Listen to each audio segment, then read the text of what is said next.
Είναι μαζί μας και μας τιμούν με την παρουσία τους ο Δήμαρχος Λυκόβρης της Πεύκης, κύριος Δημήτριος Φωκιανός, Αντιδήμαρχοι και Δημοτικοί Σύμβουλοι, ο πρώην Δήμαρχος κύριος Αντώνης Κηδωνάκης, ο Πρόεδρος Επιτροπής Ανταγωνισμού τέος Αντιπρόεδρος Αρείου Πάγου κύριος Δημήτριος Κιβιτσάκης,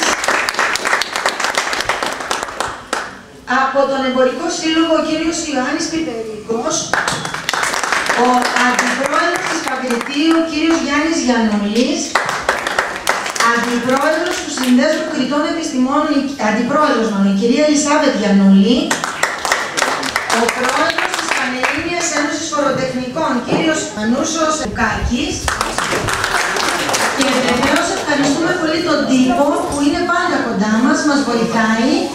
Σήμερα είναι μαζί μας ο κύριος Χρήστος Αντωνόπουλος της Θέσης. Σας ευχαριστούμε πάρα πολύ για την παρουσία σας. Στην εκδήλωσή μας θα χορέψουν τα δύο τμήματα, των νέων και των παιδιών μας. Θα τους συνοδεύσει με τη λύρα τους ο κύριος Αλισανδράκης Σπύρος. Στα λαούτα είναι οι κύριοι Ανδρέας Κατζηδάκης και Νικηφόρος Αλισανδράκης, οι οποίοι πρέπει να πούμε συμμετέχουν αφιλοκερδώς και τους ευχαριστούμε πολύ γι' αυτό. Θα δώσω ένα άτομο στην εκδήλωσή μας.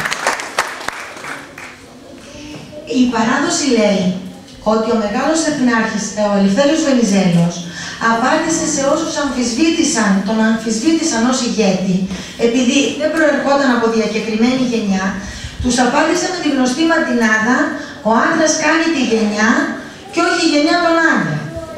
Αυτή η μαντινάδα θα ακουστεί στον Πανομερίτη Σιγανό, που θα μας παρουσιάσουν τα μικρά μας η γενιά της ελπίδας.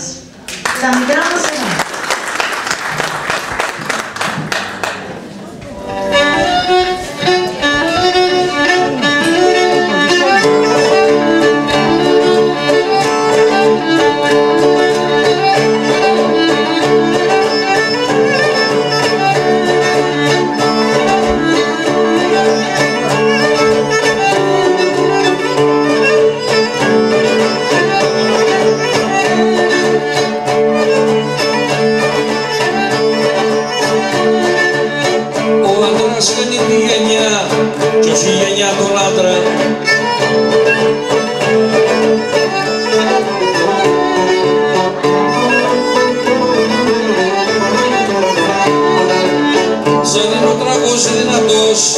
Δεν τον αισθαίνει μάντρα.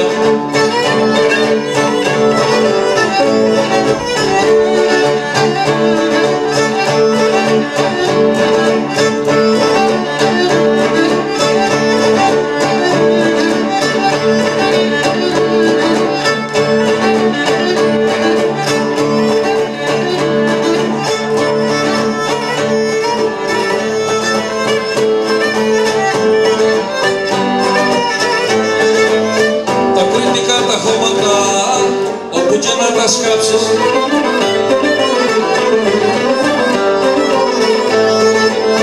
Έμα παλικάριο θα βρεις, ο καλά θα ξεθάψεις.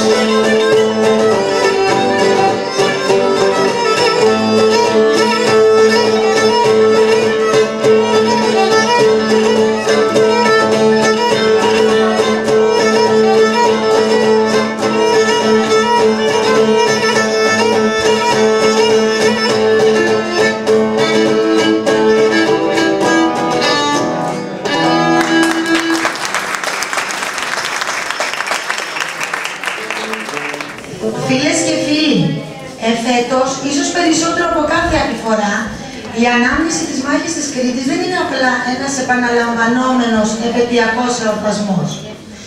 Υπό την παρούσα συγκυρία αναδεικνύει ο επίκαιρος συμβολισμός της μάχης που έδωσε ο λαός της Κρήτης παρόλα τα δυσμενή αριθμητικά δεδομένα και ενάντια σε όλες τις δυσίωνες προβλέψεις. Της μάχης αυτής που με το άγγιγμά της ανάγκασε τη ζυγαριά της ιστορίας να γύρει προς την πλευρά της νίκης. Σε αυτή την ηρωική σελίδα λοιπόν της ιστορίας μας θα αναφερθεί ο πρόεδρος μας, ο κύριος Γεώργιος Πατακός, Και στη συνέχεια θα ακολουθήσει επίκαιρο ντοκιμαντέρ που επιμελήθηκε ο κύριος Παπα-Νικολάου. Σας ευχαριστούμε για άλλη μια φορά που είστε δίπλα στο σύλλογό μας. Στο σημείο αυτό η σεπήρωση των όσων συνέβησαν στη μάχη της Κρήτης,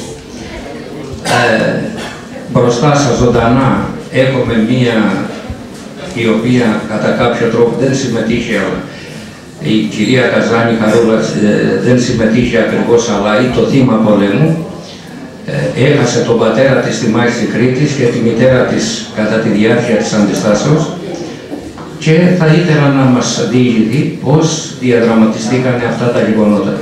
Η πατρίδα, όταν τελείωσε ο πόλεμος, το 1950 την αναγνώρισε θύλημα πολέμου και της έδωσε μια λίγη τιμητική σύνταξη μέχρι την ημέρα που παντρεύτηκε. Καλούμε τη Χαρούλα Καζάνη. Χαίρομαι που βρίσκομαι κοντά σας να γιορτάσουμε αυτή την οδυνηρή ημέρα που στην Κρήτη εφάνηκαν για πρώτη φορά τα σημάδια των κατακτητών. Λίγα θα σας πω, αυτά που πολύ λίγα θυμάμαι. Καθόμαστε στο σπίτι μας, το πατρικό, με τον πατέρα μου, τη μαμά μου και τον πιο μικρότερο αδερφό μου, τον Κωνσταντίνο Πατακό.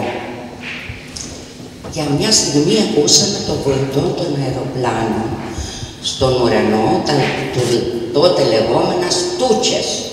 Βλέπω τον πατέρα μου τρομερά ανήσυχο και σηκώνεται και φώναζε.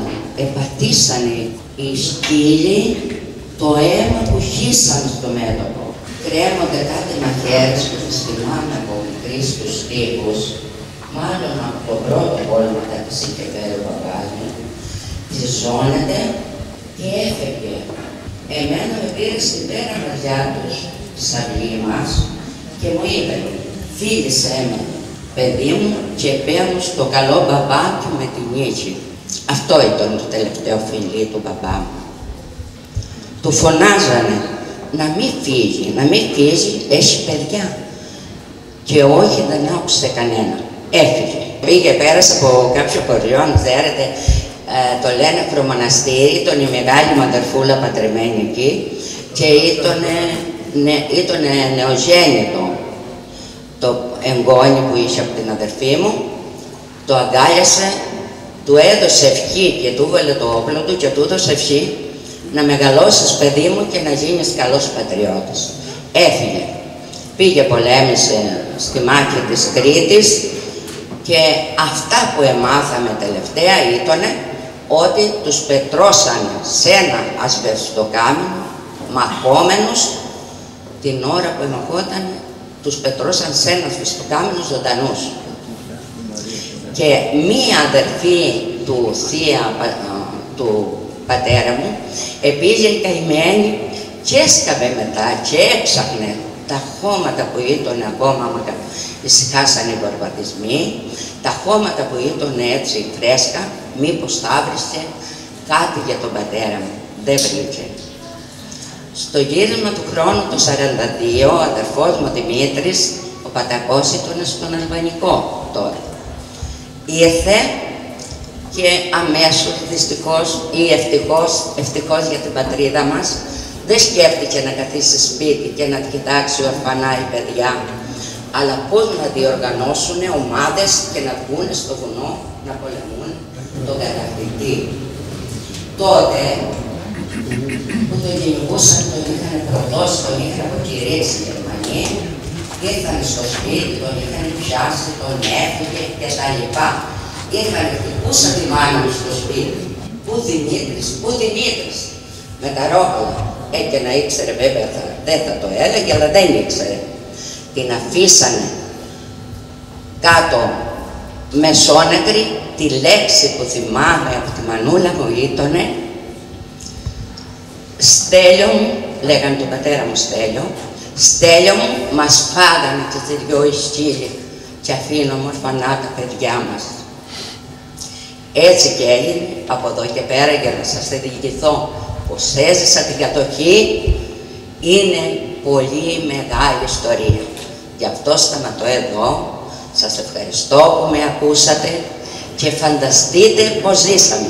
Ακόμα να σας πω ότι επειδή μου δένανε κάτι γραμματάκια και με στέλνανε στο βουνό και πήγαινα πληροφορίες και τα λοιπά, τότε που δίνανε τα χαρτιά της μάχης της Κρήτης, μου δώσανε για αυτό το δρόμο που έκανα κάθε φορά που χρειαζόταν για να πάω ένα γραμματάκι που ήμουν ανύποπτο ή κατσικάκι ήταν δώρο να τραβώ δίθεν πως φεύγω ή κανένα καλαθάκι πως θα μαζέψω υπερβολικά και πήγαινα το γραμματάκι.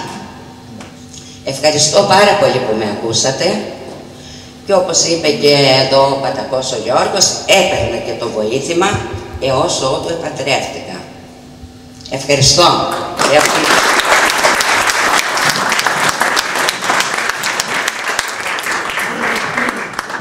Το χαρακτηριστικό των εκδηλώσεών μας πριν το ντοκιμαντέρ θα σας χορέψει ένα μαλεβιζόνι.